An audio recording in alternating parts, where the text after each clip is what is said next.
anak muda dan dinamika zaman, minimalisme, media sosial, dan bantuan sosial.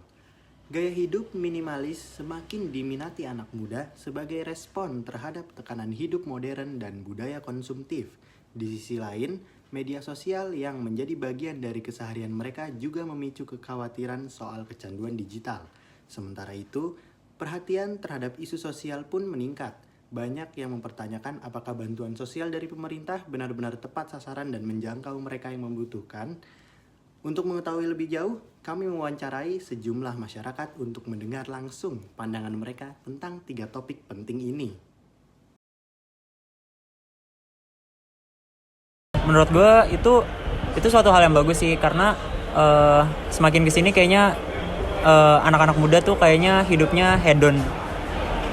Dengan adanya gaya hidup minimalis, kayaknya dia jadi lebih keuangannya lebih baik, gaya hidupnya juga tidak terlalu mengikuti tren-tren masa kini yang membuat dia jadi punya tabungan untuk masa depannya.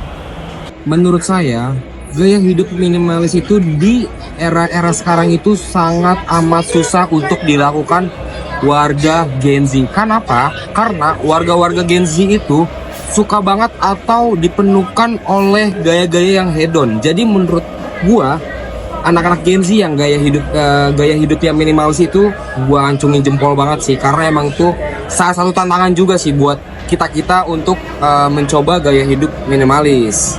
Kalau menurut aku sih, pendapat aku dengan gaya minimalis di anak muda zaman sekarang tuh, itu menurut aku bagus banget ya. Karena apalagi zaman sekarang anak muda tuh pada gengsi, terus dia hedonisme.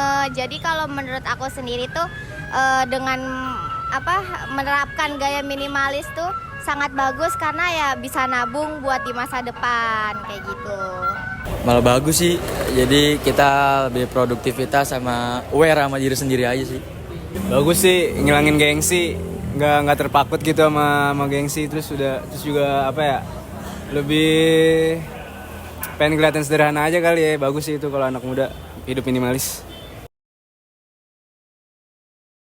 Kalau dibilang sering sih pasti ya, karena kan pasti kita tuh tiap hari menggunakan media sosial. Nah, tergantung kita gimana gunain media sosialnya.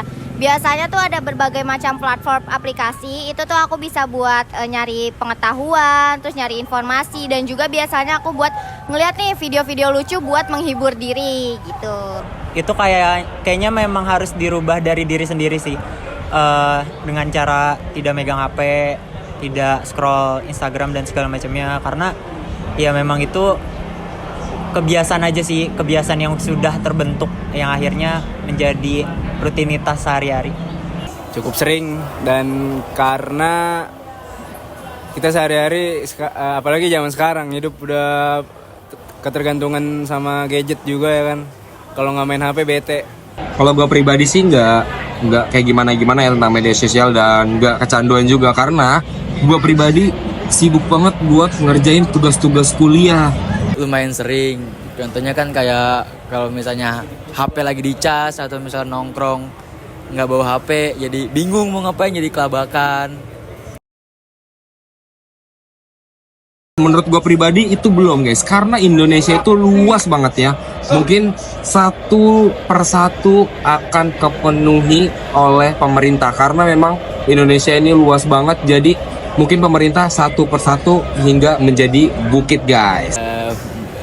Kurang sih menurut saya.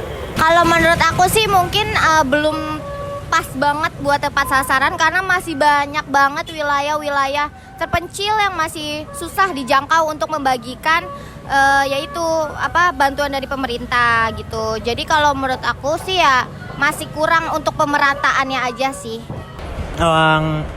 Sebagian besar belum, karena yang saya lihat banyak banget kasus orang-orang yang seharusnya tidak mendapatkan bantuan sosial, tapi akhirnya dia mendapatkan bantuan sosial, yang dimana itu sangat merugikan negara yang seharusnya dia tidak mendapatkan, jadi mendapatkan, ngebuat kas negara tuh akhirnya tersalurkan tidak pada orang yang tepat. Kalau dibilang tepat sasaran sih belum ya. Mungkin nanti bakal tepat sasaran, tapi kan kita nggak tahu. Tapi kalau sekarang belum sih.